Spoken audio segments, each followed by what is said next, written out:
यार, एक सेकंड रुको। आज हम बात करने वाले हैं उन टीवी सीरियल्स की जिन्हें देख के कुछ लोग रोते थे, कुछ लोग हंसते थे और कुछ लोग बस सोचते थे, यार ये चल कैसे रहा अभी भी। कलर्स टीवी, इंडिया का वो चैनल जो कभी भी कुछ भी दिखा सकता है। और आज हम एग्जैक्टली वही बात करेंगे। तो ये है कलर्स टीवी के 10 सबसे क्रिंज, सबसे ओवर द टॉप, सबसे यादगार सीरियल्स की लिस्ट। दोस्तों, टिफिन साइड में रख दो क्योंकि हंसते हंसते गिरोगे आज। नंबर 10, उत्तरन। शुरू करते हैं एक क्लासिक से। उत्तरन एक फ्रेंडशिप की कहानी थी। दो लड़कियां, एक अमीर एक गरीब। Sound sweet, right?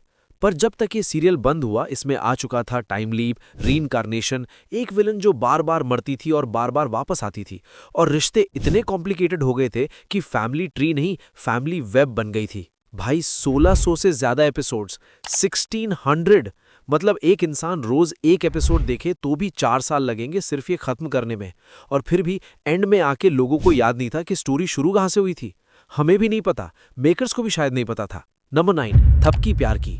ये सीरियल एक लड़की थपकी की कहानी थी जो स्टैमरिंग करती थी। कॉन्सेप्ट अच्छा था, मैसेज एम्पावरिंग था, लेकिन फिर जैसे टीवी सीरियल्स में होता है, आगे जाके जो हुआ वो थोड़ा इंटरेस्टिंग हो गया। एक सीन में हीरोइन की आंखों का रंग बदल गया, लिटरली ब्राउन से ब्लू। भाई, कॉन्टैक्ट लेंसेज तो होते हैं, पर स्टोरी लाइन में भी एक्सप्लेन नहीं किया, बस हो गया।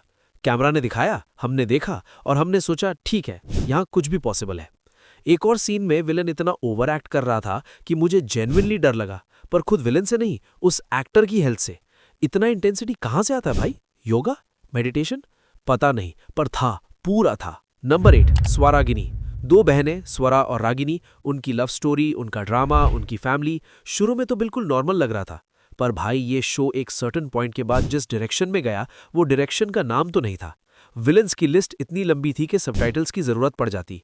एक विलन खत्म, नया रेडी, एक साजिश फेल, दूसरी शुरू। एक एपिसोड में तो एक कैरेक्टर की एक ही रात में 3 बार नियत बदली। 3 बार भाई, सुबह कुछ, दोपहर कुछ और रात को बिल्कुल अलग। कोई कंसिस्टेंसी नहीं।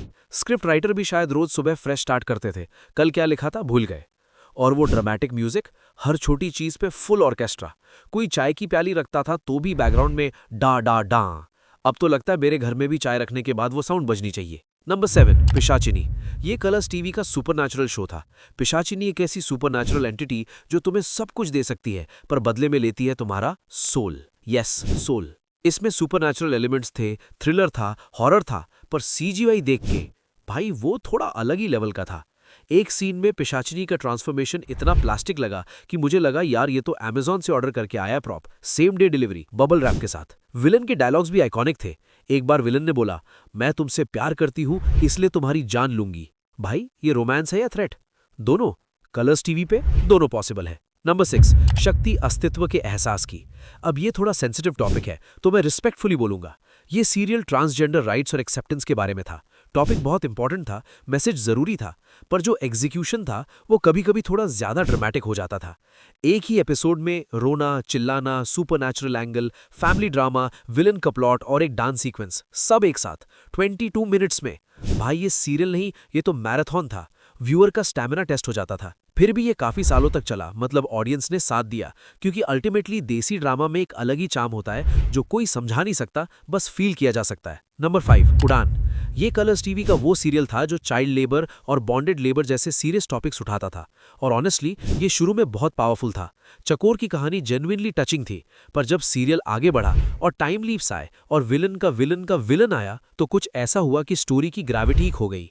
एक पॉइंट पे तो सिचुएशन ये थी कि मैं सीरियस सीन देख के इमोशनल होने की कोशिश कर रहा था और बैकग्राउंड में इतना ड्रामेटिक म्यूजिक था कि इमोशन ही नहीं बना, सब कुछ म्यूजिक में डूब गया।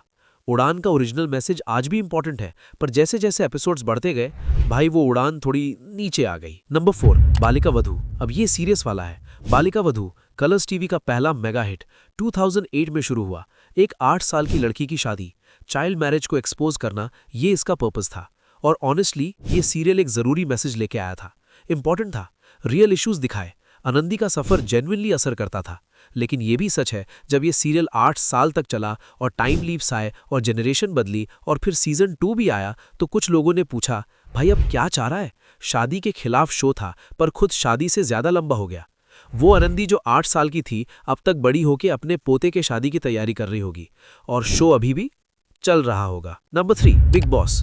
हाँ हाँ, टेक्निकली ये रियलिटी शो है, पर भाई कलर्स टीवी की बात हो और बिग बॉस का नाम ना आए तो लिस्ट ही इनकम्प्लीट है। इतने सालों से चल रहा है, हर साल नया सीजन, सेलिब्रिटीज एक घर में बंद, टास्क करो, लड़ाई करो, रोने दो और फिर खुद डिसाइड करो कौन फेमस है कौन नहीं। और जो ड्रामा अंदर होता है भाई, वो टीवी सीरियल वाले भी नहीं सोच सकते। स्क्रिप्टेड या अनस्क्रिप्टेड, ये डिबेट आज भी चल रही है।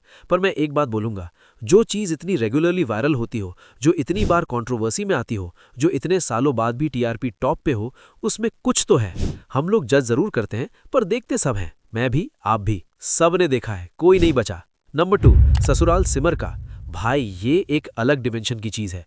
इस सीरियल में पति मच्छर बन गया। मच्छर, एक पूरा इंसान एक झूमते हुए खून पीने वाले मच्छर में।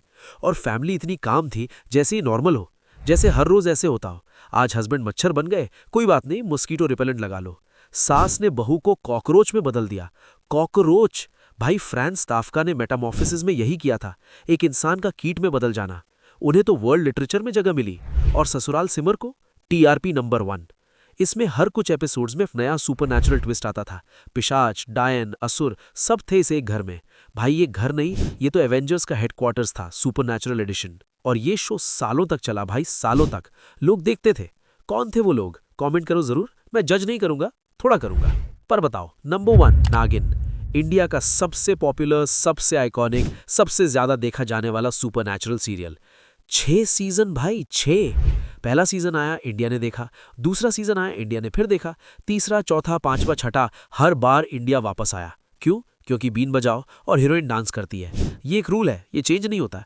कॉन्स्टिट्यूशन में नहीं है, पर प्रोड्यूसर्स के दिल में जरूर लिखा है। हर सीजन में नई नागिन, नई कहानी, नया विलन। पर विलन का काम एक हमेशा सेम रहता है। सीजन 1 एपिसोड 1, मैं इस नागिन को खत्म कर दूंगा। Episode 400, still trying.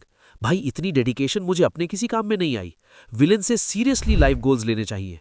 और वो ट्रांसफॉर्मेशन सीन, नाग से इंसान, इंसान से नाग, एक स्पिन, एक ग्लो इफेक्ट और हो गया। भाई हॉगवर्ट्स ने भी मैजिक के लिए इतना शॉर्टकट नहीं दिया था। वहां सालों की मेहनत लगती थी। यहाँ क्या, एक चक्कर, डन। नागिन इच्छाधारी है और ये सीरियल भी इच्छाधारी है। खत्म होता है, वापस आता है, ट्रांसफॉर्म होता है, नया रूप लेता है, फुल सर्कल। और अगर 6 सीजन के बाद भी इंडिया देख रहा है तो भाई ये क्रिंज नहीं, ये लेगेसी है। अलग तरह की लेगेसी है, पर है तो सही। तो ये था दोस्तों कलर्स टीवी के 10 सबसे क्रिंज, सबसे ओवर द टॉप, सबसे यादगार सीरियल्स की पूरी सच वाली लिस्ट। अब मैं ये नहीं कह रहा कि ये सब बेकार थे। एंटरटेनमेंट अपनी जगह होती है। ये सब चल रहे थे, लोगों ने देखा, टीआरपी आई, मतलब कुछ तो खास था। शायद वो खास चीज लॉजिक नहीं थी, रियलिज्म नहीं था, पर मसाला था, प्योर देसी मसाला। और वो मसाला दुनिया में कोई नहीं बना सकता सिवाय हमारे अपने कलर्स टीवी के। अगर तुम्हारा कोई क्रिंज फेवरेट रह गया जो लिस्ट में नहीं आया तो नीचे कमेंट में जरूर लिखो। और अगर इस वीडियो ने एक भी बार स्माइल लाया हो तो लाइक करो, शेयर करो और सब्सक्राइब कर लो।